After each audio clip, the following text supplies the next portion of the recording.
Alright everybody, what's going on? It is me, it is Jersey Cat. We are back with another adventure. We are fishing on Lake Lanier tonight. I plan on fishing only night trips for the next 4 weeks because this is the peak of the night fishing season. It is February. It's February 1st tonight. I got my friend Ben Pack with me. He was going to be in a video a couple months ago, but either him or I was standing in front of the camera the whole time. We caught fish, but we couldn't really do much with the video and make it a good video. So that video sits in the vault of all the other fishing videos I got that I never put out. But yeah, we're going to be hitting lights the first part of the night, and then we're going to go check a couple other spots and check some shorelines and some clay banks and whatnot. I have a seminar I'm doing this Saturday, so I'm trying to get some up-to-date information, also share with the guys that are coming to the shows. So I don't know, stick around. We're gonna go catch some fish. That's what we do. See y'all in a bit. Come on, light. Come on. All right, well, we got one, folks. My light doesn't want to stay on, unfortunately. Feels like the head shakes are slow, but the water's cold too, so I mean. Feel like it's going there? Yeah. Slower head shakes. I mean, usually when the head shakes are slow like this. See what we got here. Light already shut off.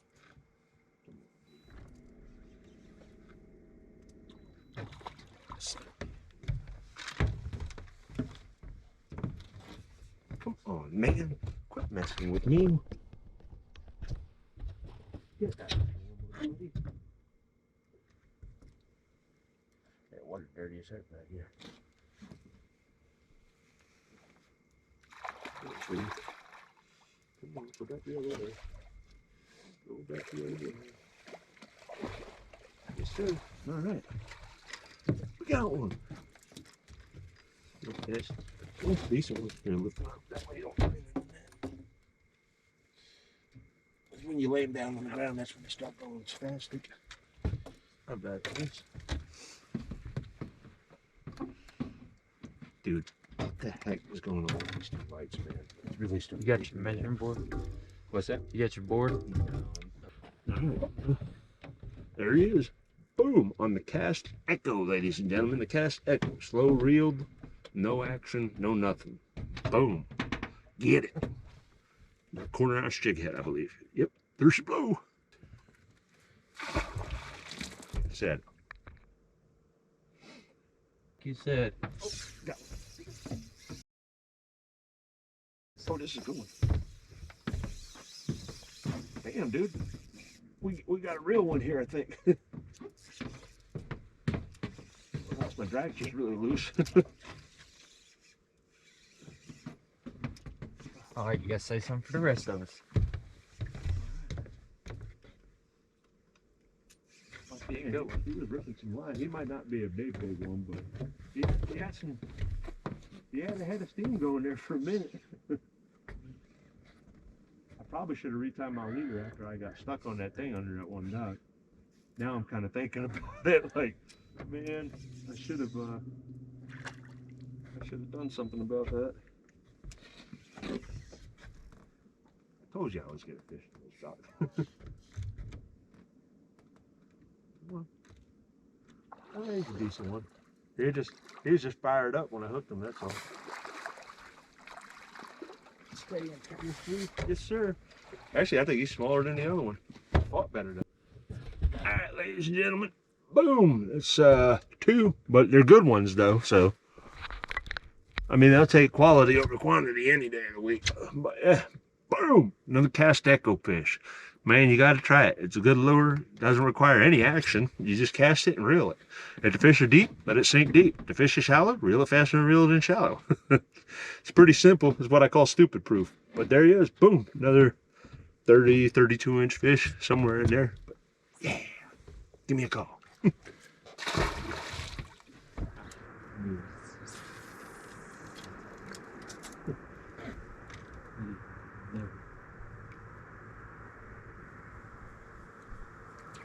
Right there.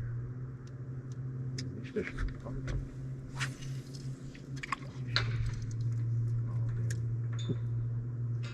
I'm not taking you. You got it?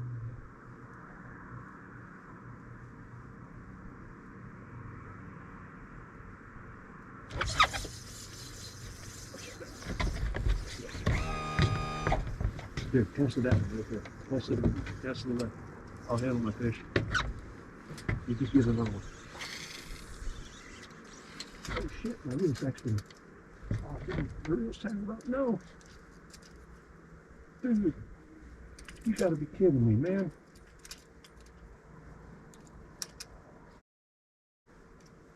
My reel is completely down.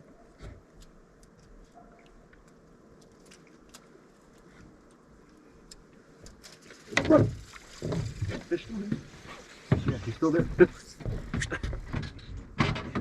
You gotta get away from the light, dude.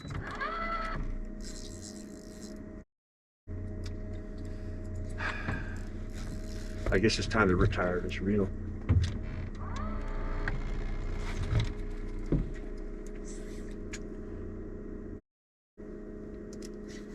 This fish is like swimming up to the trolling motor. Stop!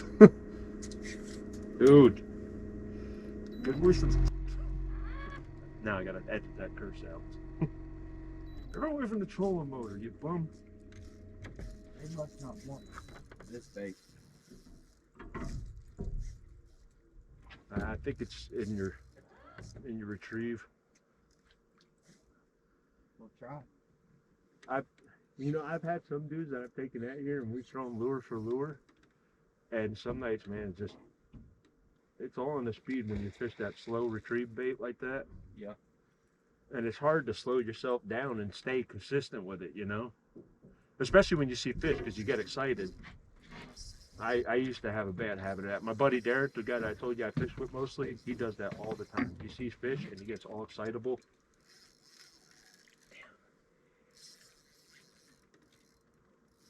Come on, dude. Get back away from that damn motor back there.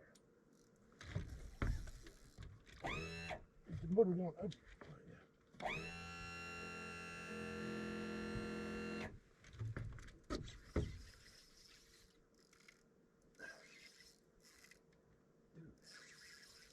Why is this fish staying under the boat? I can't believe he stayed on. My reel was completely back. I was wrapped around the tip. My handle was wrapped up. Turn your light on.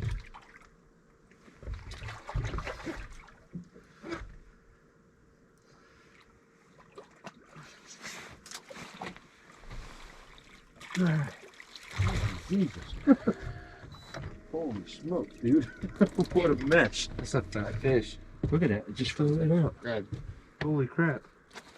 I can't believe that fell right out. I mean, the fish sat there with that lure in his face while I wasn't doing anything for like a minute and a half. Boom, another one. All right, folks, just to get a better look at them. Boom, another quality fish. And the cast echo, man, it's a beast. No retrieve, real slow. If you think you're reeling too slow, slow it down some more. That's bad. It's hard to slow yourself down enough to fish one of these lures effectively, because especially if you see fish under a light, you get excitable. Like I still do it. If I see 3 or 4 fish, I start reeling. Like you'll see, we've seen those fish and it still took me like 4 or 5 casts to get them to bite because I had to slow myself down, because that's what happened. I seen those fish and I was reeling through quick and I wasn't getting none. And I was like, okay, and when I slowed it down, boom, got it. All right, y'all. Well, that was the fish catching action. Now let's talk about how we went about catching the fish. We started out the night fishing dock lights, and the first dock light we hit with the old trusty zoom fluke with a jig head. And it was pretty apparent to me pretty quickly that these fish were not on bigger herring. And, you could tell by the way the fish were moving around in the light that these fish were feeding on thread fins. They were meandering very slowly through the light. They weren't darting after baits like they would if they were chasing herring, because herring tend to be a little faster and more agile, so the stripers actually have to kick up their game to get a hold of them. And so unfortunately we swung and missed on the first light. It was partially because we were throwing the wrong size lure and we spooked them out of the area, and 2, the lights on the camera are extremely bright, and you don't have much of a window when you pull up in an area with the lights on the camera before, to catch a fish before the lights spook them out of the area. So we made some adjustments from the first light to the second light, and we started throwing the cast echo. This is a little tiny bait. It's small. It's only 3 inches long. excuse me, 3.5 inches long, and it's just a simple bait. There's no paddle tail on the end of it, and the reason why I've grown to like this bait so far this winter is because if you see threadfins moving around in the water column or at night in the spotlight, threadfins do not move fast at all. They give themselves a little bit of propulsion with their tail, and then they glide about a foot or two, and then they come almost to a stop, and then they'll move a little bit, and then they'll glide. And this bait, in my opinion, is a perfect representation of a small to medium-sized threadfin shad because it has really no action. I mean, the tail does flop a little bit, and I think it's a perfect match-to-hatch scenario for threadfin shad, if you want my opinion on it.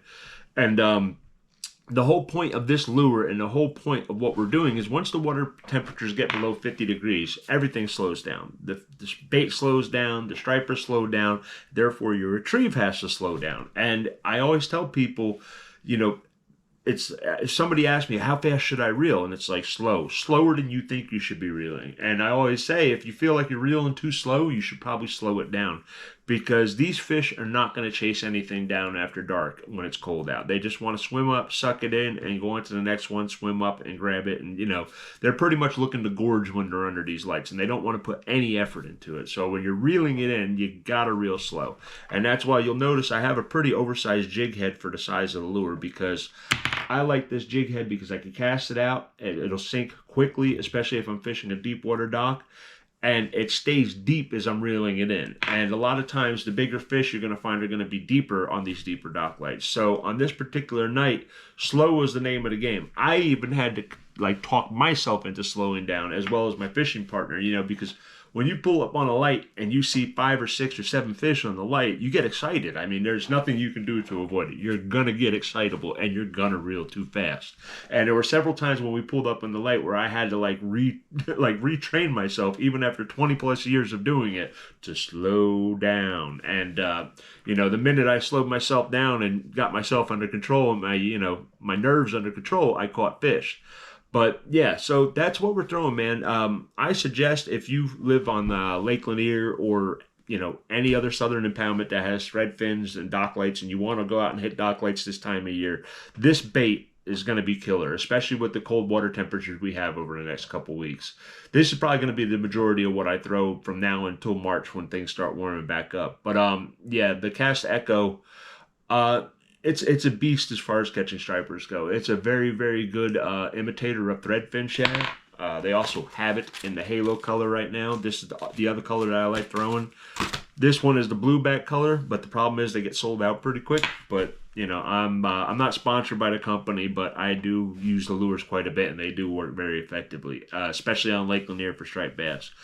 So that's that as far as that goes. Like I said, we were hitting dock lights this night. Another thing about dock lights, there's a lot of dock lights out there on these lakes, especially lakes like, Lake Lanier, lakes like Lewis Smith in Alabama. That lake's got dock lights galore, probably the most hydroglows I've ever seen on any lake. But the problem is when you start having that many hydroglows and it starts getting cold in the wintertime, not all hydroglows and not all dock lights are created the same.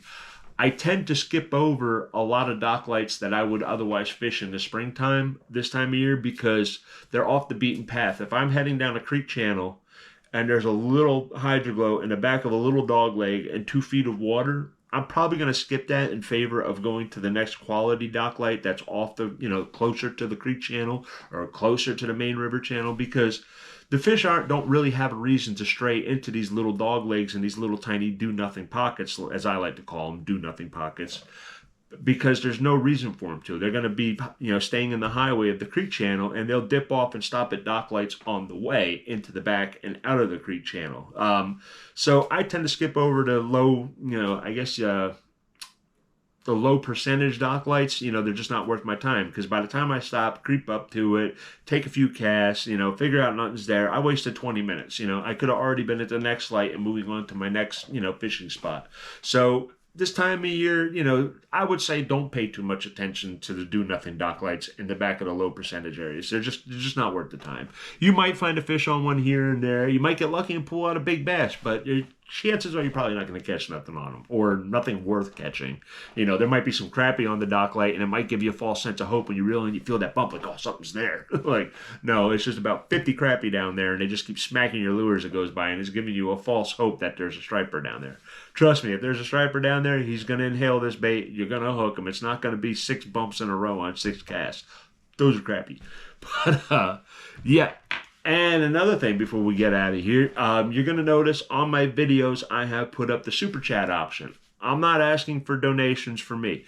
I put the super chat option up there because a couple folks we had talked about donations and whatnot. I had a guy call me up, and that guy named Mike, you know who you are, Mike, Mike K. He asked about donating money to me to help me do my charity trips and whatnot. And I decided that I thought it would be a cool feature to put up and put on my videos to have people donate money via super chats. And, you know, I'll match every dollar that I can within reason, you know, without making me go broke. Like if somebody puts up $1,000, I don't have $1,000 just sitting around to put up. But, you know, if somebody puts up $50, I'm going to put up $50 of my own money so we could do these charity trips.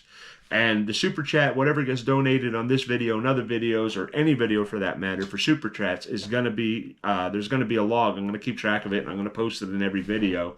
And I'll do screenshots of the actual YouTube, you know, creator, what's the word? You know, I'll take a screenshot of everything that gets donated, so it's all transparent.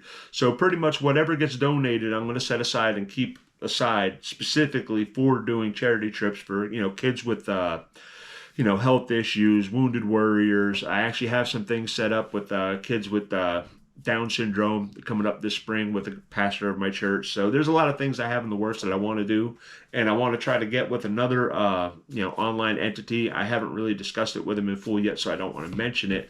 But I want them to get involved with me and try to, like, you know, run contests and see, you know, that way we could pick people to come. That way it's, you know, fair, and I'm not just sticking to one thing. You know, I want to kind of put it in a pool, and we pull the name out and we take that person fishing, and hopefully, you know, monkey see, monkey do, you know, and teach by example other people who have the abilities that I do, and, you know, have the free time, and the, you know, the rods, reels, boat, and tackle can take more and more people out, and hopefully, you know, it rubs off on people, and maybe we start, you know, we start up a thing here and actually get a good thing going. So if you donate, I appreciate it, and so will the people that are going to be on these trips. Like I said, I don't want you guys to totally fund it. I want to fund it as well. So we're just going to go with it and see what happens. I turned it on. If you all want to donate, we're going to keep track of it. I'll keep it transparent. You all know exactly how much money is there at all times. And yeah, we're going to use it for good things, man. And I'm going to put a cap on it. If it gets to $1,000, I'm going to shut it off. I'll shut off the super chats until we use up that money. That way there's no, you know, temptations or anything, you know, any kind of bad, you know, bad will or whatever, you know, to keep me from using the money, or some bad actor online getting in the account and taking money out of the account without me knowing it, you know, because there are scammers all over YouTube.